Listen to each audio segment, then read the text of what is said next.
Today I'm going to be sharing with you some of my favourite areas to gain loot in Enshrouded. Now this is specifically going to be focusing on the later game stuff that we have in early access, so the end game of early access here, where you're looking for things like your fabrics, your paddings, your bronze bars, your iron bars, all that kind of good stuff. And these are going to be some locations that can drop those items to make farming for the end game gear, like you can see me wearing here, that little bit easier. If you do find this video useful and helpful, be sure to drop me a like down below and make sure to subscribe to the channel to stay up to date with all of the latest videos on Enshrouded. And let's jump into it. So the first location that we are going to look at here is right in the top right hand corner. It's only about halfway up the map because obviously this is kind of the cut-off point for the early access at this time of recording.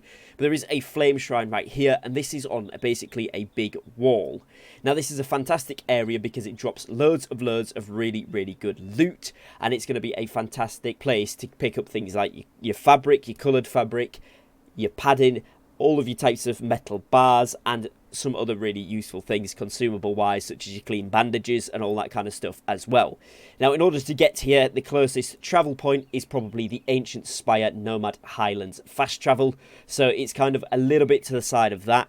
I actually do have a home about halfway up next to the Haunted Sun Temple, but if you carry on past that one, you'll be able to get there fairly easily. And if you do like this location, obviously you could place a home much nearer to this in order to get there quickly. So for the wall then, looking at the map, once you get to around this location, you want to stick to the left side, kind of underneath this big arch of rock here, because if you go down the middle, you are actually going to be in the shroud there, which is going to make this a lot more difficult. So make sure you bring yourself around the left hand side of this kind of red rock here. So once you get up to this area on the map, you can see here, right next to the flame shrine, you can walk up this left-hand side of it. This is much easier to get up. If you go to the right side, you're going to have to do a bit of parkour around the mountains unless you're coming from the ground level. And of course, you don't want to go into the Enshrouded part. But what you can do is essentially walk up here, and this is the first area where you've got some stuff. Hopefully you brought with you a two-handed weapon to start smashing up. So we've got Fossilised bone dust and salt out of those ones. And essentially what you want to do is go ahead and break all of the barrels and stuff here. You can see fire with summon, water, all of the general materials that you get in the game. But as you can see here, we've got some blue fabric, we've got some bronze bars, and we've got some leather. So some of that mid to late game stuff there as well, which is super useful. Antiseptic again for making those bandages, and we'll get this last one here while we're here. See what we got, another antiseptic. So this is a really good area. Now this goes all the way along here. You can see along the bottom bit here.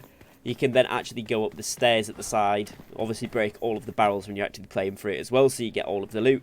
You can start here, you can grab all of this stuff, which again goes up the side, and then you can go up another level there, but obviously make sure you get both sides of this. You can go all the way across. I would definitely recommend having the double jump perk active for this, because it's going to make the whole area a lot easier to navigate. You can see here places like this require you to jump across, and if you just get it a little bit wrong, you can do that safety double jump in case you forget to do a sprint jump or you misjudge the distance.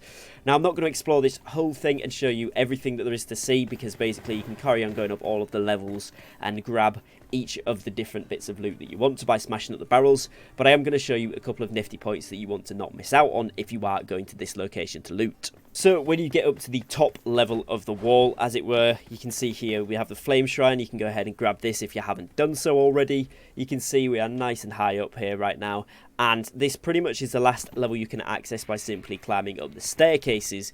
But you will notice here, if we just head slightly to the left of the flame shrine, this is where we are on the map, you can actually do a little jump up here on this little puzzle kind of thing.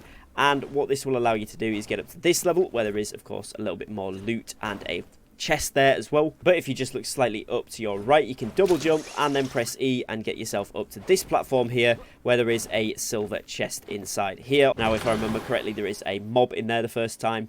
This time it's actually given me a level 23 Spellbinder hat, which is great. The first time I looted it, it gave me level 1 equipment. Not too sure what that's about, but hopefully it gives you some good equipment too. And then you can go ahead and grab the loot that is up here as well. There isn't much else. There is another thing on the right hand side where you can get to some nests if you climb up as well, which some of you may want to do for an extra bit of loot there.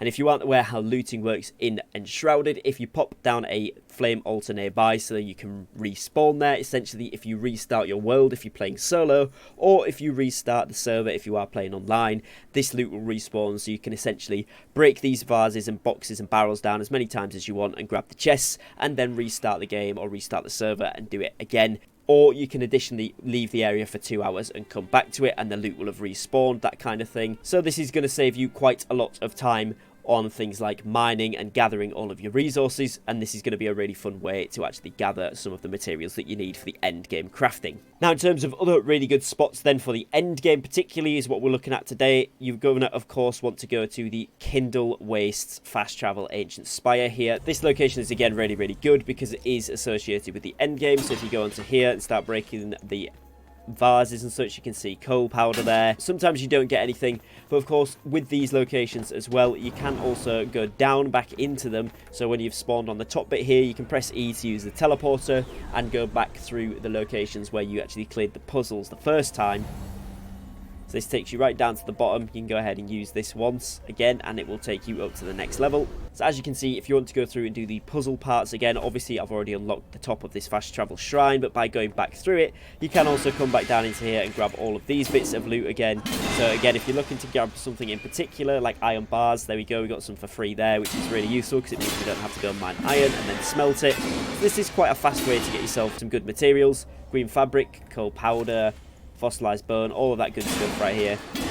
So this is another really nice location, and that's how these areas work. So that is the Kindlewastes fast travel ancient spire, which is a really good one. The other one that you want to be hitting for the mid to late game loot is the furthest north one, which is of course this Nomad Highlands fast travel one as well. This also drops some really good loot and consumables, so both of those locations are going to be really good and really beneficial for being able to get some of the resources, which might save you a lot of time on farming and going out and gathering. If this video has been helpful to you, please leave me a like and a subscribe down below, and let me know in the comments if there's any other end game level areas that you found that have been particularly good for looting. Other than that, make sure you subscribe so you stay up to date. I'm going to be posting loads more Enshrouded content here to the channel very shortly. Thanks for watching, and I'll catch you on the next one. Take care and peace.